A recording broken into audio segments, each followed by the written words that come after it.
Hi, I'm Melanie, and here are my top tips for travel in Lake Como, your must-see places. I recently went on a trip there. I booked it very last minute, and there are some things that I would have done very differently, which I will share with you.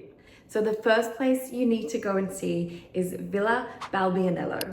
It is on the village of Leno on a side of the Lake Como.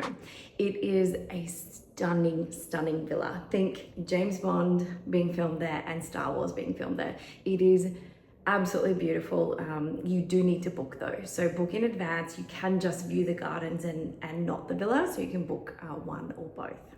Number two would be in Bellagio, and that is Giardini de Villa Melzi. It is gardens around this stunning villa right on the edge of Lake Como, and it is beautiful.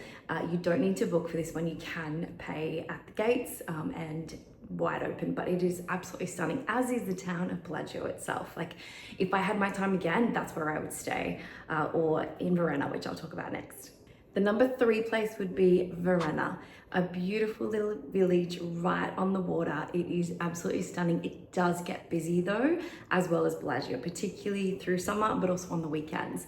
But in Varenna, you have the Lovers Walk, which is, it's very short. It's not super long, so you can do it easily by foot, but it is beautiful. It's followed by like a red railing on the outside, so that's how you know that you're on the Lovers Walk.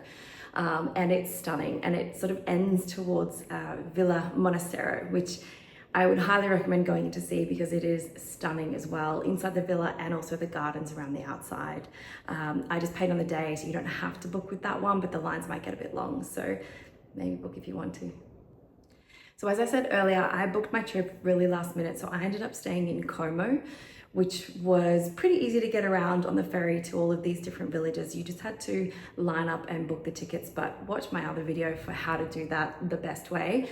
However, if I had another chance, I would stay in Bellagio or Varenna, but I also saw some really beautiful other little villages and towns that I would love to have visited or stayed in with a car. So Menaggio was one of them. Argano and Tremezina are some other ones that were beautiful. I'd absolutely recommend checking those out if you can. And the ferries are all along there, so if you have a car, it makes it even easier.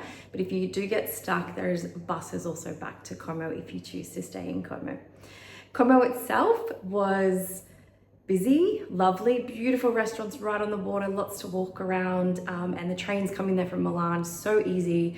And you also have some shopping. So lots of different things to see there, but they were my top tips for Lake Como.